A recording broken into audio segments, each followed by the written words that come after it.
So, investment in equity securities. What do we mean when we say equity?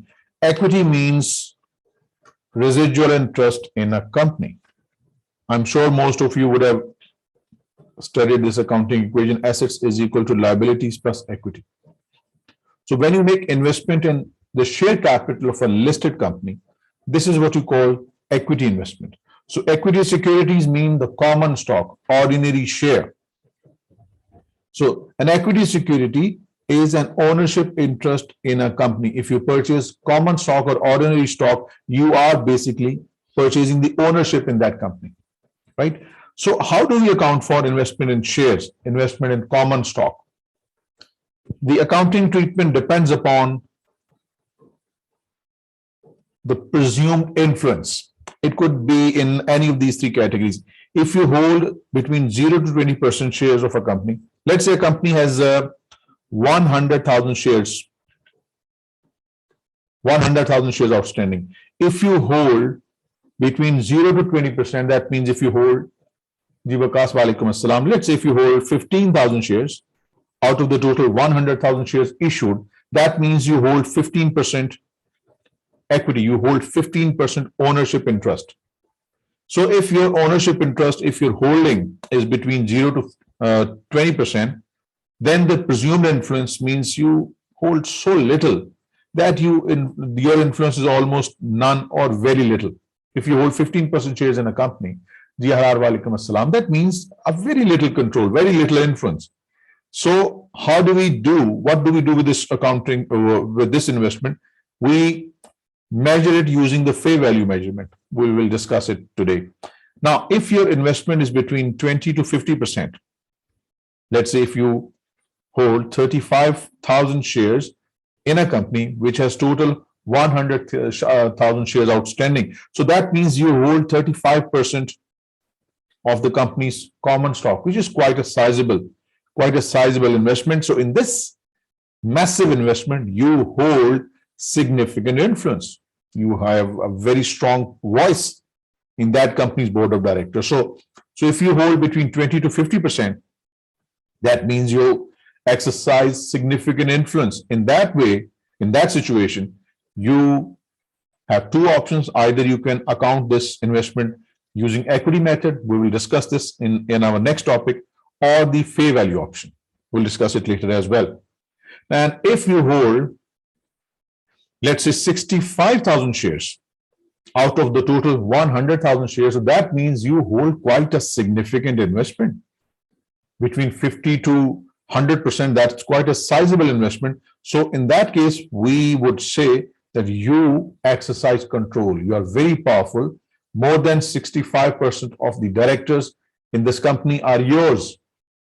You exercise significant, not only significant influence, you exercise control. In this case, we do consolidation. This is not included in your course as such. Otherwise, consolidation itself is quite a long topic. It's studied in ACCA and CA. So right now, what we are interested in is this part only. Investment in equity securities, if your investment is between 0 to 20%, and how do we do it? What is the fair value measurement? Let us discuss this with the help of an example. So as I've just told you, that if you have made investment in equity security of a company, and if your holding is between 0 to 20%, this one, then at each balance sheet date, you will measure your investments at fair value. Let us take an example and so as to make things even more clearer. On November 1st, year one, Abbey Company purchased 200 shares of Gale Company's common stock at fair value. This investment is less than 1% of the ownership. I told you, if your investment is between 0 to 20%, in that case, we say that you exercise very little influence. So in that case, between 0 to 20% means you are going to apply the fair value method. What you're going to do, when you make the investment, you purchase 200 shares, and the price of that share is given as, on the date of acquisition, 1st of November, it is $100, which means if you have purchased 200 shares, each at $100, so your total investment stands at $20,000 on 1st of November, year one. Please remember what we're doing. Measurement of investment in equity securities when you hold between 0 to 20% stock of that company. Right now, you just hold 1%, which perfectly falls within this bracket. So you purchase 200 shares at 100 each. The total investment is $20,000. What happens at the end of year one, December 31st, year one, the share price falls to $90. Now, what is the value of investment now? The fair value, you hold 200 shares, and now the value of each share is 90. The value of the investment falls to $18,000, which means investment has now fallen from 20 to 18. This $2,000 is the loss that you must show on your income statement. And how do we do that? This is it. When we make the investment, we debit the investment account and credit cash at the time when you purchase this investment. At the end of the year, on December 31st, when the value of investment fell by 2,000, you are going to report it as a loss, 2,000, and you're going to reduce your investment in equity by 2,000. So initially it was 20 less 2, now it will appear at 18. Now this 2,000 loss, gentlemen, ladies, please note, it is unrealized holding loss. Unrealized holding loss means it is the loss because of the changes in the fair value. You did not actually sell the investment. This loss of $2,000 is caused by the decrease in the market price of the share. This is not the actual realized loss. What is realized loss? When you take your shares and you sell them in the market and you receive less amount, that is the realized loss. This loss has been caused by just the drop in the fair value of the security. $20,000 investment has now fallen to 18. This $2,000 is a loss. Of course, it is reported in income statement as a loss, but this is unrealized loss, not actually realized, not actually investments were not actually sold, right? So you're going to report this 2,000 loss at the end of year one, December 31st. All right, moving on. What happens at the end of next year, December 31st, year two? Investment went up to 115. You hold 200 shares. Now the price has gone up to 115. This means the value of investment is now $23,000. Interesting. You wrote down your investment to 18,000 last year. Now it has gone up to 23,000. This time, this $5,000 is your gain. You are going to report it as your gain on your income statement. How? This way. You're going to debit your investment in equity securities by 5,000. And you're going to credit your gain. Remember, losses are debited. I'm sure all of you know expenses and losses are debited. Gains are credited. So $5,000 would be credited, and this would be reported as a gain on income. And again, it is unrealized gain because you did not actually sell the investment, right? So remember, when the fair value goes up at the balance sheet date, it is unrealized gain. When the fair value falls, it is unrealized loss. And you keep on doing it at the end of every reporting period whenever you prepare your financial statements, right? So that makes sense. This is how we treat investments.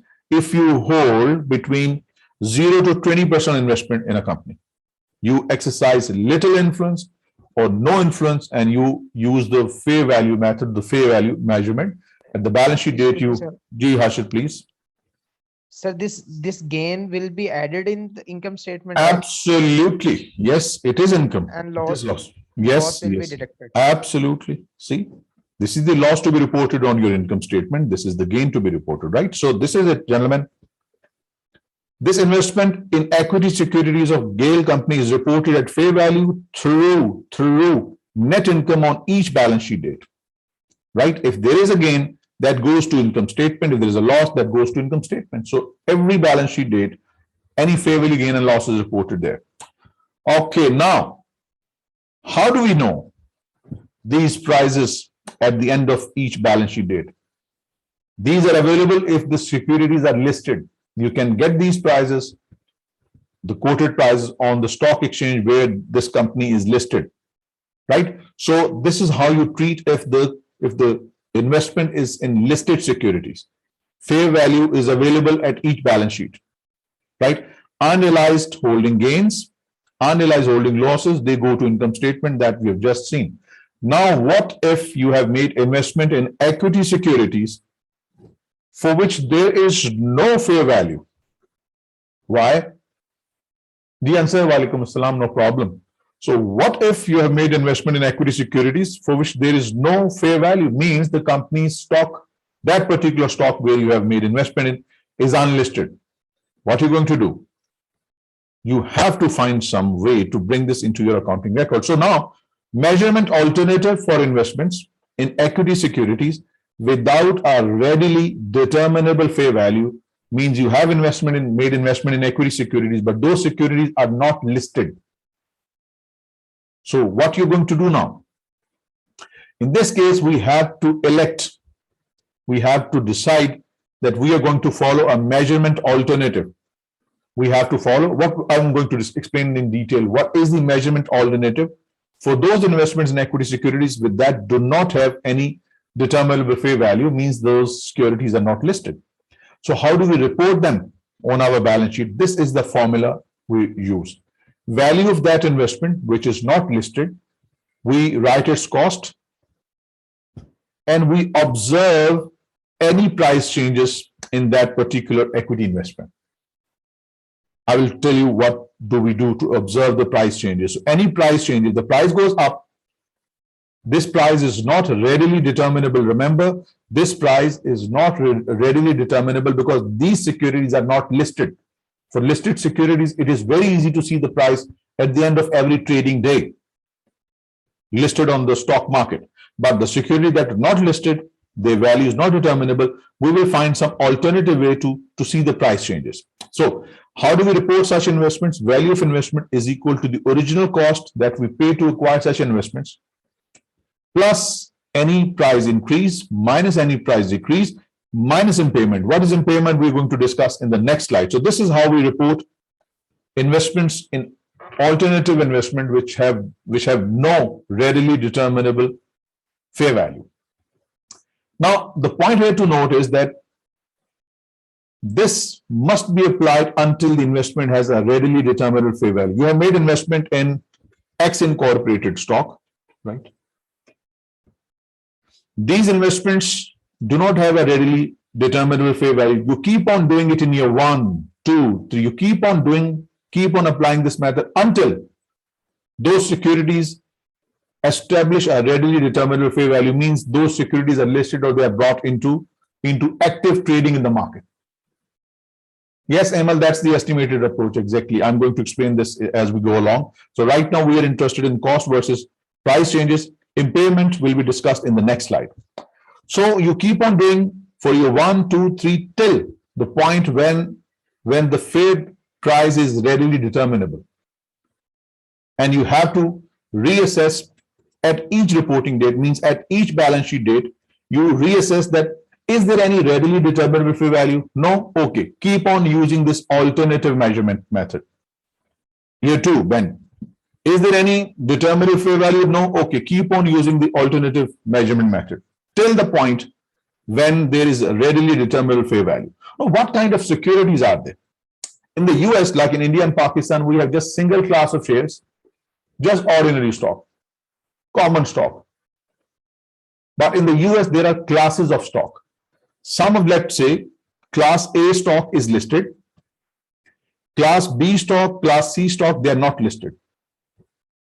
So for class A stock, there is clearly readily determinable fair value. But what about the class B and class C? They are not listed. So we just use some presumption, use some intuitions to establish some price of these stocks that are not listed. We are specifically talking about these stocks, these equity investments that are not listed and they do not have the readily available or readily determinable fair value. So let us discuss how do we establish the price changes and how do we calculate the impairment. I guess one very important point you must remember. For year 1, there was no readily determinable fair value. For year 2, no. But at the end of year 3, the class B stock was listed.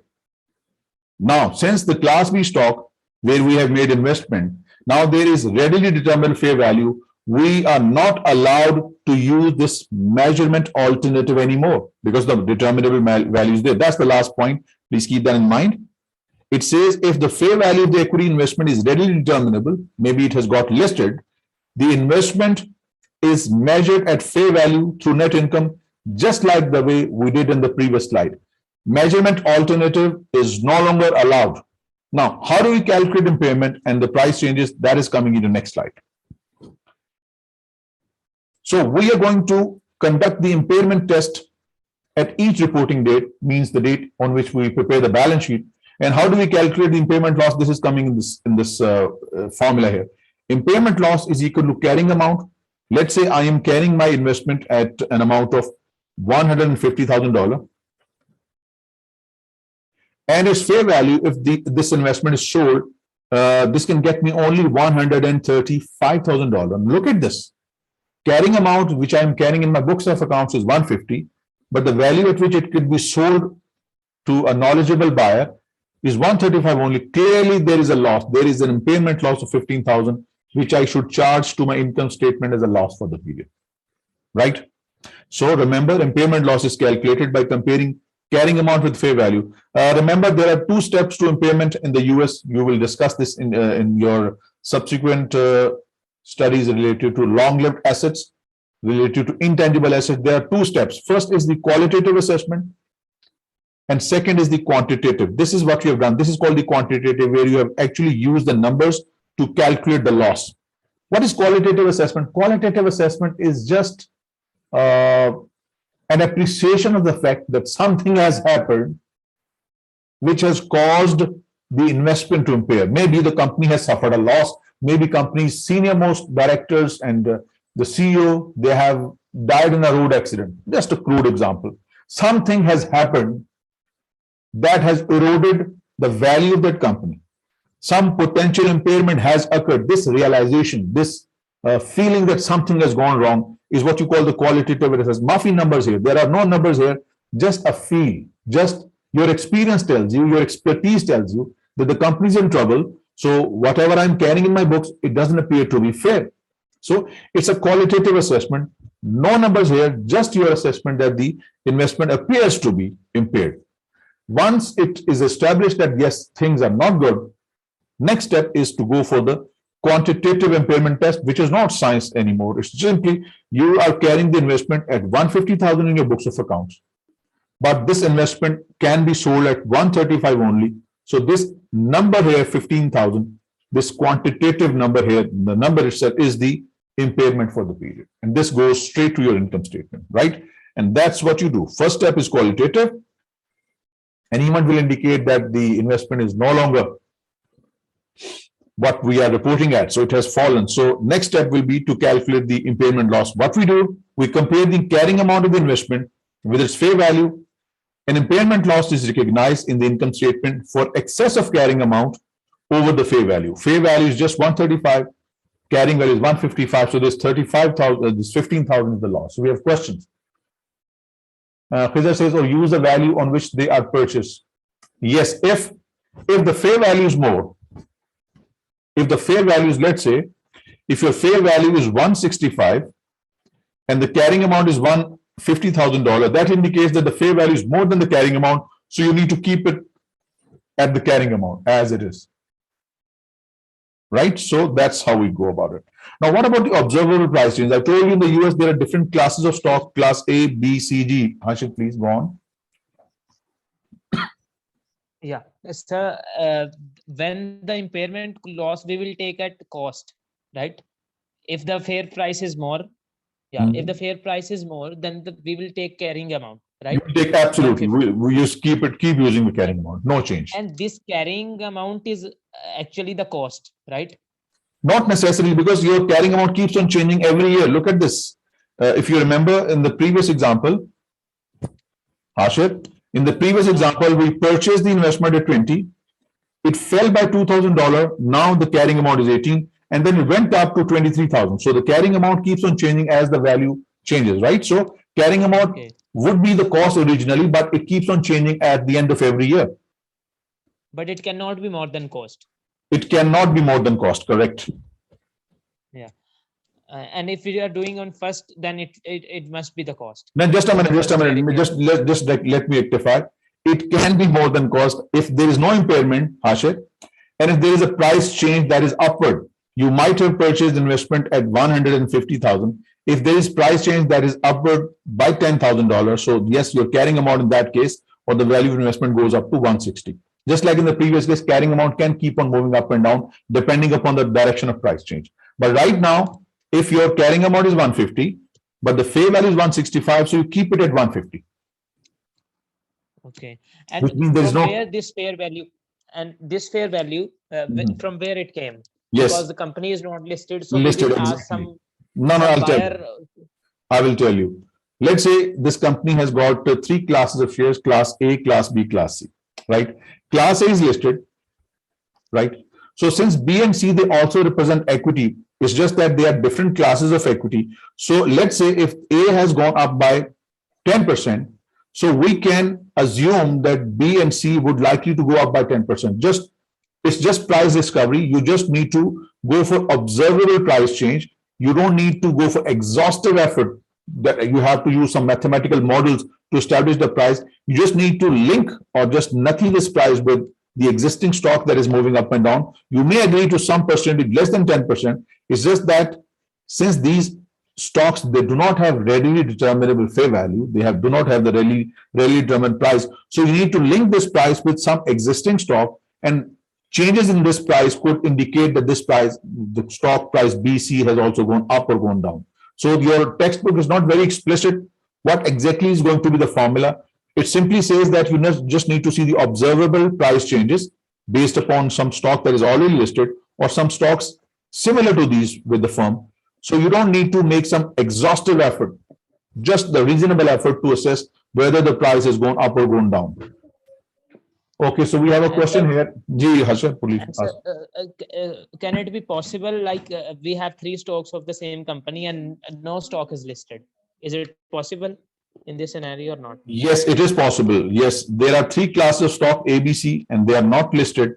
Then what other alternative we have? We might find some similar firm of the same size that might have got shares A, B, C, similar type of shares, they are listed. So we can just use it as a reference and see if the price has gone up or down. So we can use some other firms of the same nature, of same size, so we can use that as a benchmark. Right? So either the same stock of the same firm or some other comparable business which we can use as a benchmark, because when the industry moves upward, most of the firms, their stock keeps on moving in the same direction. Fraser says if there is book value, fair value, and also carrying amount, all different, how will the impairment amount calculated? First of all, book value is the carrying value. Fraser, book value is the carrying value, sometimes called the net book value. They're all the same. Book value, carrying value, net book value.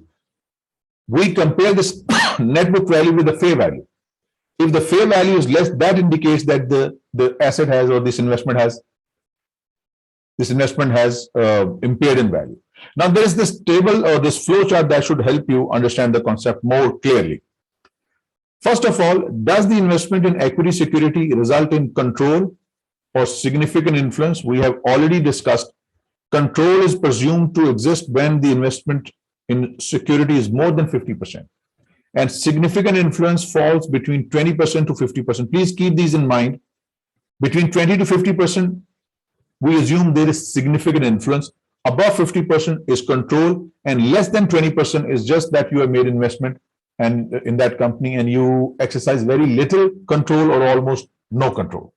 Okay, now, if you have made an investment, either you hold more than 50% or you hold between 20 to 50%. If you hold more than 50%, in that case, you're going to go for consolidation. What it is, we will discuss in our subsequent studies.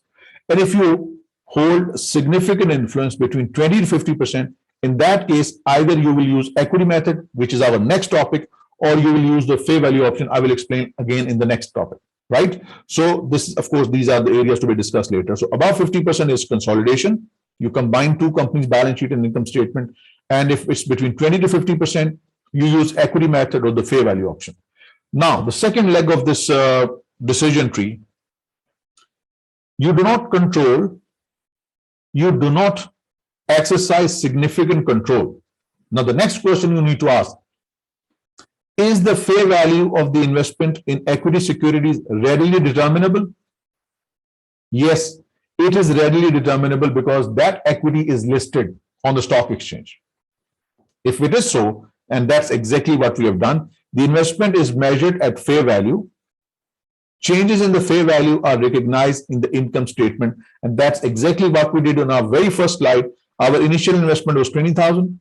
Price went down 18,000. There was a loss. Price went up to 23,000. There was a gain. So this is what we do, and this is exactly what we did in our very first slide. You hold shares between 0 to 20%, and the price is readily determinable. Yes, you do this, what we did in our first slide. If the price is not readily determinable, if the price or the fair value is not readily determinable, our decision table tells us, was the measurement alternative elected? It's your choice. That's why there was a clear specification of election of measurement alternative. If you decided not to use measurement alternative, again, you will use the fair value method. You will try to establish some fair value of this investment. If the fair value goes up, you report it as a gain. If the fair value of this investment falls, you report it as a loss, just like what we did in the first slide. And if you've decided to use the measurement alternative using this formula, written right here, cost minus impairment plus minus any observable price changes of the identical or a similar investment of the same issuer.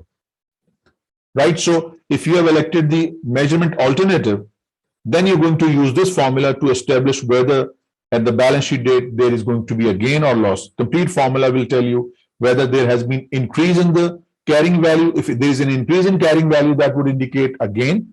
If there is a decrease in carrying value, that needs to be reported as a loss, just like we have done it here. Right? So this is the difference between if you make investment in those companies that are listed. For this, we have this alternative. And if the investment are not listed, then it is your choice. Should you go with the fair value or you go with the measurement alternative?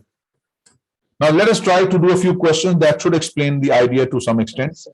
Ji, please ask. Sir, I want to clear one question here. If we are considering fair value, right, in impairment loss, we are considering some fair value. So the same fair value we can consider in the like before we have some fair values, right, from the listed companies. From when the company is not listed, that time we will also considering fair value by some other means. Yes, some other like means, by just comparing it with some others. Yes, exactly. Yeah. So can we do this? Like we can take that consideration to directly to the investment in Myers at fair value. Like we can consider that our consideration to the fair value directly. Well, like we were doing it's an election which you have to make, how to treat this investment in your books of accounts. So if you decide not to go for the measurement alternative, then you go with the fair value and any gain and loss is reported in income statement. If you elect to go for the measurement alternative, then you apply this formula every year in order to see whether the value has gone up and down. It's just like the standard has given you two options, either to take it at the fair value or you go with a measurement alternative. This is available only up to the point when there is no readily determinable fair value. As soon as the readily determinable fair value is available, then you go straight away with this option. Then there is no election to be made. It's just that the option, the standard has given you the option to use these two alternatives. Otherwise, once the determinable value is available, then this option is unavailable. You go straight with this one. And sir, since the readily determinable value is not available, so can we still consider our consideration fair value there or not? If readily measurement alternative is not available, then either or. If there is fair value or there is no fair value. If there is no fair value, right, then this is not possible. You have to follow this one then. If there is no fair value, then you have to go for the measurement alternative. Measurement alternative can only be used up to the point when there is no readily determinable value. As soon as a readily determinable fair value is available, then this option becomes unavailable. This is explicitly mentioned here. Let me just show you so that your understanding is, see, the fair value of an equity investment is readily determinable. The investment is measured at fair value through net income. If this becomes available, then Measurement alternative is unavailable. We will do a few questions that will explain this idea to a fuller extent. Okay, sir. Thank you. All right, this one. On December 31st, our company had investments in equity securities. The cost of these investments are given and the fair values are also given. So we are not sure whether they have readily determinable fair value or not. What we are given is that on December 31st balance sheet, what should report on the equity securities? Since we already have the fair value available, so this clearly tells us if the fair values are available, readily determinable, then Harshit, this should answer your question. Alternative measurement is no longer allowed because fair values are available, right? So if fair values are available, we are going to report our investment at 28,000. So that makes B to be the correct option. Cost is irrelevant now because fair values are available. So that makes B to be the correct option. Now let's try the next one. An entity should report an investment in marketable equity securities that does not result in significant influence when your holding is between 20 to 50%, or control when your holding is between 50 to 100%. So when none of these conditions are present, so we just saw the decision table, what you should do in that case, let us see these options one by one. Lower of cost of market with holding gains and losses included in earnings. Lower of cost of market, this is what we use in inventory under LIFO, LCM rule. This doesn't apply to the value of equity. This is totally wrong. Lower of cost of market, again, this statement or this shouldn't be here because LCM rule is applicable to the LIFO based inventory or the retail method based inventory under the US GAAP. Incorrect. So what you should do, fair value, if it is readily available, with holding gains and losses included in the earning only to the extent of previously recognized holding losses. This is again wrong. So first part was fine, but the second is not, because if you remember our very first slide, this was your original investment, which went down to 18,000, writing off loss of 2,000, and it went up to 23,000. We recognized 5,000 gain. It's not that we just need to reverse the previously write down. Gain could be as high, loss could be as low. It doesn't depend upon what did you do in the previous year, what you're going to do now. This is wrong. This is wrong. Fair value with holding gains and losses included in earning, no matter how low the value falls, no matter how high it goes, any gain and loss, fair value gain, needs to be reported in your earnings, in your income statement. So that makes D to be the correct option. Next. Black company purchased 10,000 shares, which represent 2% ownership. I told you if the investment is between 0 to 20%, that's what you do. Fair value measurement. So you purchased 10,000 shares of Thai corporations on February 14th, and you did not elect the fair value option. Now, let me tell you what is the fair value option. Fair value option means you have designated your securities under the fair value option. Once you elect this option, fair value option, at every year's balance sheet, share price appreciation means a gain, share price fall represents loss. You keep on doing it every year. You cannot revert back. Once the fair value option is elected, you cannot move to any other measurement alternative. We'll discuss this in our subsequent topics also. So this fair value option is available, but once it is elected, you can't change it. You have to just dispose of the investment to clear from the books of account. Fair value option, once elected, you can't revoke this option. That's a topic to be discussed later on. So you have 10,000 shares and you did not elect the fair value option. You're just using the fair value measurement, and the fair value measurement can be switched from one to another. That's what we're going to discuss in our subsequent classes. So you have 10,000 shares and you're using the fair value measurement. Plaque received stock dividend of 2,000 shares on April 30th when the market value of the share was 35. Okay. Thai paid a cash dividend of 2 per share on December 15th. In its income statement for the year, you have made this investment. What amount should Plaque report as dividend income? Remember, you already hold 10,000 shares. You received 2,000 shares. The total shares you hold now are 12,000. The company has declared a dividend of $2 per share. So the income that you receive against these shares are dividend income. This is $24,000. Please remember, if you receive any stock dividend from your company, say where you have made investment, this stock dividend is not your income. Because I hope you would know the stock dividend is simply reclassification of your equity, right? So for an investor, this is not an income. Stock dividend for an investor is not an income. What is income is the actual dividend received. So you receive 24,000. Why? Because 10,000 shares were there in the beginning. You purchased, you got 2,000 more shares as a stock dividend. Now you hold 12,000 shares. So 12,000 times 2, $24,000 is going to be your dividend income. So that makes B to be the correct option. Next. Now this is an interesting one. Please be with me while I solve this question. During year 6, Wall Company purchased 2,000 shares of Hemp Corporation common stock, properly classified as trading security. Okay. And you purchase these shares at 31,500. Remember, you purchased this in year 6. This is a twisted question. I need your full understanding, full involvement. So you purchase these stock at $31,500. These shares, they represent 2% of ownership in hemp. That's it. 2% ownership means it falls within the 20 and the 0% ownership. So you're going to use the fair value measurement. The fair value of this investment was 29,500. 29,500.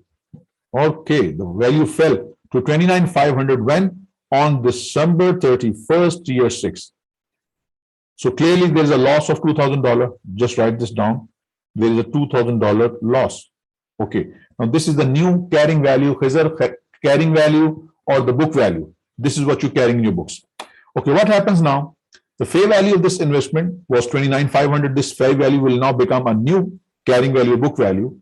Wall sold all of the hemp common stock for 14 per share on December 15, year 7. Now there is another year. December 15, year 7. You sold these 2,000 shares at 14 each, which means you received $28,000 against the investment which had a book value of 29,500. Now, ladies and gentlemen, listen to me very carefully. This 29,500 was the book value or the carrying value or the fair value at December 31st, year 6. Right? I sold these investment on 15 December, year 7 for 28,000. This 1,500 is what you call the realized loss, actual loss when you sold these investments. So remember, on fair value measurement, whether the loss is unrealized in the previous or realized, it is reported in income statement. So this 1,500 loss definitely needs to be reported as a loss on the disposal of these investments. What it involves further, it says when you sold these investments, these shares, you had to pay $1,400 in brokerage commissions and taxes. This is the transaction cost related to this disposal, and it will further increase your loss by 1,400. 1,500 is the loss on disposal. 1,400 is the transaction cost related to this disposal. So this will give you a total of 2,900 loss. So the question says in its income statement for the year ended December 31st, year 7, what will report as a recognized loss? The loss that has actually been realized, 2,900. So that makes C to be the correct option. Anyone has any question, please do ask. Next. At the end of year 1, Lane Company held an investment in equity security that had a cost of $86,000. Year-end market value was 92. So you had some investment at $86,000, and at the end of the year, on maybe December 31st, year 1, the value went up to 9,200. So clearly, 92,000. So clearly, you would have recognized a gain of $6,000. This gain, gentlemen, ladies, is it the realized or unrealized? Unrealized. Absolutely, Hashir. It is unrealized because the value went up from 86 to 92. So you book this 6,000 gain in your income statement in the year 1. What happened? During year 2, all of these securities were sold for 104,000. Okay, now 104,500. This was the carrying value at the end of last year. You sold these investment at 104,500. If you see the difference, 12,500 gain on disposal. This is is it realized gain or unrealized? Realized. Absolutely. Hashir is doing well. This is realized gain, 12,500. You actually sold these investments. So whether it is realized or unrealized, it goes to the income statement. Is this all? No. At the end of the year 2, Lane had acquired additional equity securities that cost 73 and had a year-end market value of 71. So its value fell to 71 at the end of the year. So that means there is a loss of 2,000 at the end of the year on this investment. Is it realized or unrealized? Unrealized. Absolutely. So there is 12,500 realized gain, 2,000 unrealized loss. Net off gives you a net credit to your income statement of 10,500, and that perfectly matches with your option B. B. Vikas, B. So this 2,000 loss. जी पूछिए. Sir, this gain of 10,500 will be the unrealized gain, right? You have actually netted off these two combined, realized and unrealized combined. If you just see in detail, this is the realized gain, this is the unrealized loss. So combined, you can say this is not realized or unrealized, just gain, right? Just gain. Because if you go in detail, these are the two details available. Yeah. Okay, now this again is a wonderful question right here. Janssen traded stock in Flex Company, marketable equity securities during the year. You purchased, you sell. You purchased 1,100 shares at this price. Then you purchased 2,500 shares at this price. Then you sold 750 shares at 13. Then you purchased 1,400 shares at 12. And you sold 4,000 shares at this price. It's more or less like what we did previously, the LIFO FIFO based inventory. But let's see what the question says. No other transactions took place for Flex during the remainder of the year. At the end of the year, December 31st, year 1, Flex is trading at 10 per share. This is the closing price at the end of the year. Janssen trades securities on the last in, first out basis. Last in, first out basis. What amount is the net value of the investment in Flex at the year end? Last in, first out basis means if you sold these 4,000 securities and this date, you would have sold first from this, then from this, right? So last in, first out means the latest purchases are sold first. Whether it says last in, first out or first in, first out, it does not matter. Because at the end of the day, all you need to see is that how many shares you have and what is the current market price, khalas, in order to determine the value of your stock. What amount is the net value of the investment at the end of the year? So you're going to take 1,100 plus 2,500 minus 750 plus 1,400 minus 4,000. You get a total net of 250. You have just 250 shares. What would be the value of these 250 shares? Simple. 250 shares will be valued at the current year-end market price, the easy, readily determinable market price. So it's going to be $2,500. So this is the price of your value of your stock at the end of. Absolutely, Mr. Yamuna, you're right, Ibrar, correct. That makes B to be the correct option. Now, which of the following is false? Remember, there are these frequent question twisters. Question 4. This one. Yes, Ibrar, please ask. Yes, sir. Sir, if we are selling 1,400, if we sell the stock also, 1,400 minus. No, see, Ibrar, see, we had the investment value of 29,500 at the end of last year. We sold at 28,000. So this 1,500 is the actual realized loss on this transaction. Remember, since we are not brokers, right? We are holding this investment for some for short term. So when there is an actual commission or brokerage amount or taxes paid 1,400, this is included as a transaction cost. So you will calculate the gain or loss combined of this transaction cost. So remember, ladies and gentlemen, if you have made investment in equity securities and you buy and sell, on every buy and sell, you pay some commissions and taxes. Your gain and losses are reported after the commission.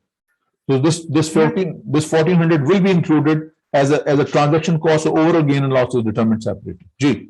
So what we will do at the time of realized profit? Realized profit. Let's say, okay, now let's say if this investment was sold at 29,500 was the book value. We sold it at $35,000, right? So this clearly represents a gain of 5,500, right?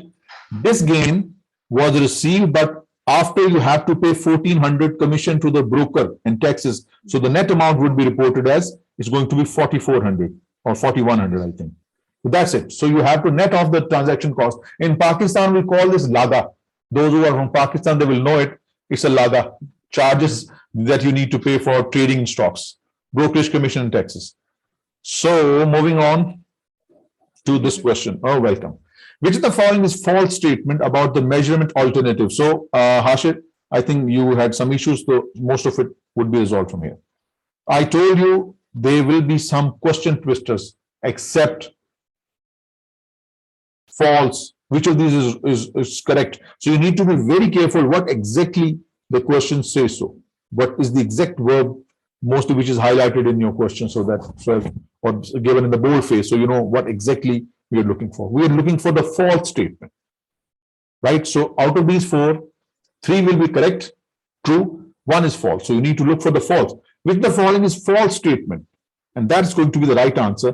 Which is true, which is false about the measurement alternative for investment in equity security that does not result in control or significant influence over the investee. So let us move in the reverse order.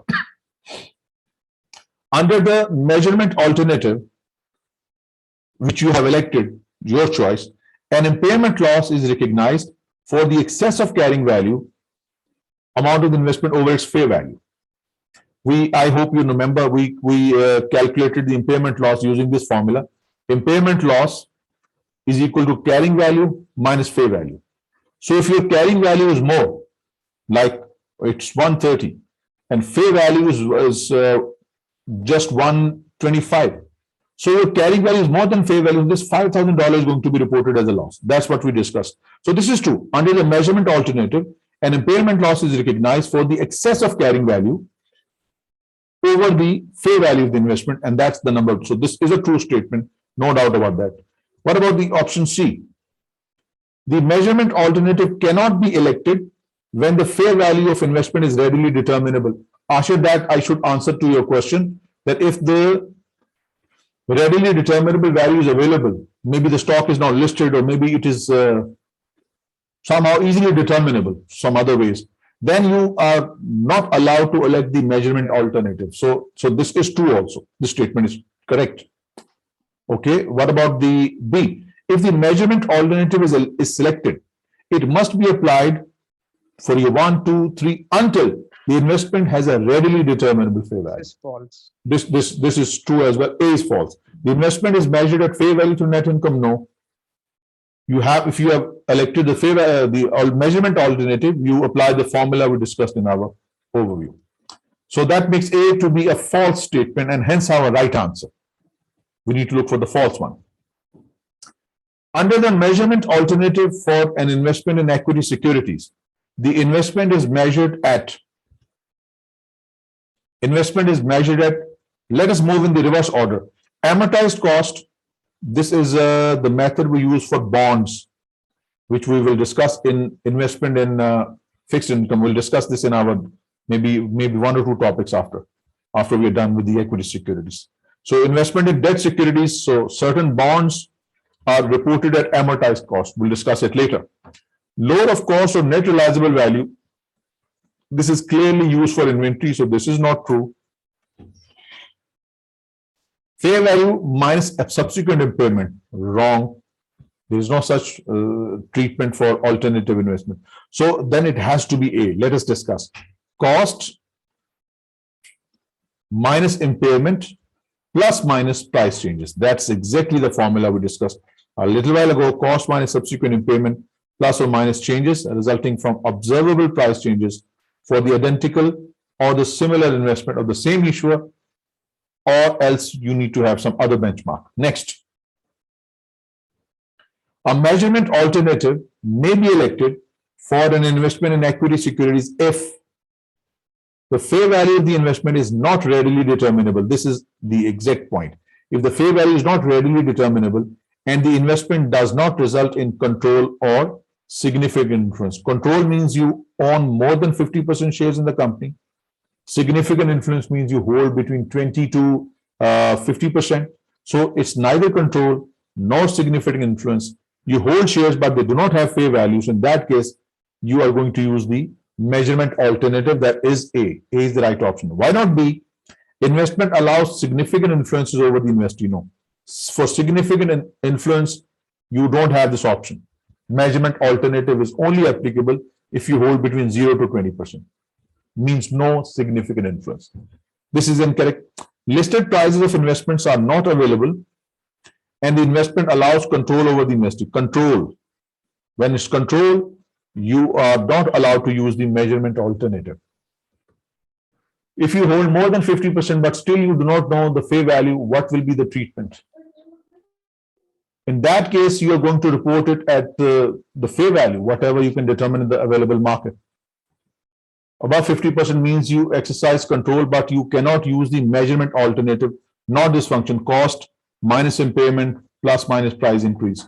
So if you hold more than 50% investment in a company that doesn't have a determinable fair value, in that case, you need to select some benchmark, like if you hold investment in company A and there is another company of similar size, but it is listed, so you can use the company's B stock as a benchmark to get some idea whether the investment has gone up or down. Otherwise, there is no way for you to see whether the investment value has increased over the year or decreased. Right? Next, listed prices of investments are available. When the listed prices are available, when the readily determinable fair value is available, you are not allowed to use the measurement alternative. So that again makes D to be incorrect. So the correct option is A.